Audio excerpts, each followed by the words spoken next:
Assalamualaikum warahmatullahi wabarakatuh. Perkenalkan, nama saya Muhammad Zaki. Saya berasal dari Prodi Akuntansi Sektor Publik, Sekolah Vokasi UGM, Angkatan 2024, dengan NIU 540504. Nah, pada kesempatan kali ini, saya akan membahas tentang 3 poin penting nih teman-teman. Apa aja sih 3 poin penting tersebut? Nah, yang pertama ada Safety Health Environment atau SHE. Dan yang kedua ada Student Well-being atau kesejahteraan mahasiswa. Dan yang ketiga adalah Life Goals. Nah, mungkin saya akan mulai membahas dari poin pertama dulu nih teman-teman, yaitu Safety Health Environment atau SHE. Safety Health Environment atau SHE adalah prinsip di mana kita mengedepankan keamanan, kenyamanan, dan keselamatan dalam lingkungan kerja.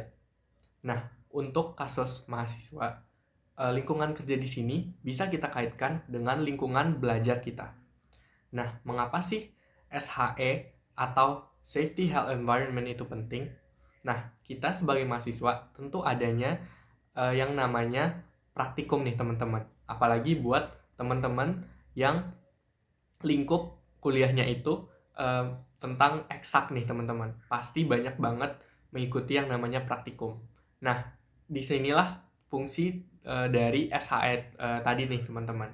Yaitu ketika praktikum kita harus menerapkan SHE atau Safety Health Environment tadi nih teman-teman. Nah, contohnya gimana sih? Nah, yang pertama yaitu ketika kita melakukan praktikum, kita harus mengedepankan keamanan dengan cara selalu menggunakan alat pelindung diri atau APD nih teman-teman.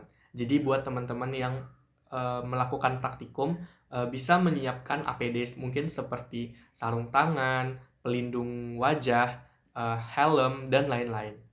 Nah, yang kedua yaitu selalu membaca SOP sebelum melakukan praktikum nih teman-teman. Nah, jadi kita sebelum melakukan praktikum itu harus melakukan pembacaan SOP nih teman-teman. Biar kita tahu apa yang harus kita lakukan saat melakukan praktikum nanti nih teman-teman. Nah, yang ketiga, jika terjadi sesuatu hal yang tidak diinginkan ketika melakukan praktikum, hal pertama yang harus kita lakukan itu jangan panik teman-teman. Dan yang kedua itu langsung menghubungi pihak terkait atau yang bertanggung jawab tentang laboratorium yang kita lakukan praktikum nih teman-teman. Karena dengan menelpon atau menghubungi pihak yang lebih berpengalaman, kita akan dapat mengatasi masalahnya secara tepat dan cepat nih teman-teman. Nah, lanjut untuk poin kedua nih teman-teman, yaitu student well-being. Nah, student well-being atau kesejahteraan mahasiswa adalah di mana seorang mahasiswa mencapai kepuasan diri baik dalam lingkungan belajar, dalam sosialnya, ataupun kehidupan pribadinya nih teman-teman. Nah, kita sebagai mahasiswa tentu memiliki definisi atau makna kesejahteraan yang berbeda-beda nih di antara kita semua. Mungkin ada yang merasa sejahtera karena banyak uang atau mendapatkan nilai tinggi dan lain-lain. Itu semua balik ke perspektif teman-teman. Nah, salah satu contoh penerapan student well-being itu yaitu yang pertama dengan menciptakan relasi yang luas dan positif nih teman-teman. Nah, kita untuk mencapai student well-being tadi, kita bisa banget nih mencari relasi-relasi di sekitar kampus aja deh teman-teman. Dengan menambah relasi tersebut, kita menciptakan kesejahteraan tadi nih teman-teman. Dan juga relasi yang banyak tersebut akan membantu kita di kemudian hari. Nah, contoh yang kedua yaitu dari lingkungan belajar kita nih teman-teman. Mungkin penerapan student well-being di lingkungan belajar ini dapat berupa support dari universitas kita masing-masing nih teman-teman, atau dari fakultas kita. Contohnya yaitu penyediaan lingkungan yang aman dan nyaman dalam pembelajaran nih teman-teman. Nah, hal tersebut dapat mendorong atau menciptakan kesejahteraan bagi mahasiswa tadi nih teman-teman. Nah, yang ketiga yaitu dengan menjaga kesehatan nih teman-teman. Nah, kita dapat mencapai kesejahteraan mahasiswa tadi dengan menjaga kesehatan, yaitu dengan cara menjaga pola makan dan juga olahraga yang rutin teman-teman. Nah, dengan olahraga dan pola makan yang rutin, kita dapat menjaga kesehatan kita dan mencapai student well-being tadi nih teman-teman. Nah, lanjut untuk poin yang ketiga, yaitu saya akan membahas tentang life goals. Nah, apa sih life goals? Nah, life goals sendiri adalah tujuan hidup nih teman-teman. Nah, bagi mahasiswa, life goals itu yaitu penentuan apa yang akan kita lakukan selama kita belajar di universitas dan setelahnya apa yang akan kita raih nih teman-teman. Nah, sebenarnya tujuan life goals di sini tuh sangat banyak nih teman-teman.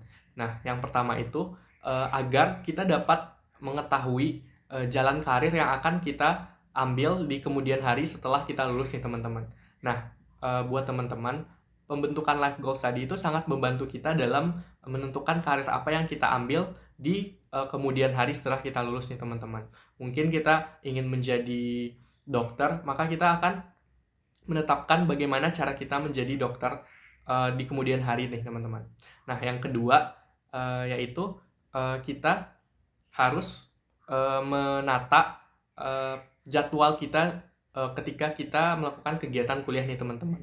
Dengan penataan jadwal tadi, maka kita akan dapat melaksanakan kuliah dengan teratur dan dapat mengatur jadwal kita. Dan setelah itu kita juga dapat mengikuti beberapa organisasi atau kepanitiaan agar tujuan perkuliahan tadi itu nggak hanya di akademik aja nih teman-teman, tapi juga buat sosial teman-teman. Nah, itu tuh mengapa life goals ini sangat penting dalam menata plan atau masa depan kita di masa yang akan mendatang nih teman-teman sebagai mahasiswa. Nah, mungkin sekian aja dari aku mengenai safety, health, environment, student well-being, dan juga life goals nih teman-teman. Makasih, bye!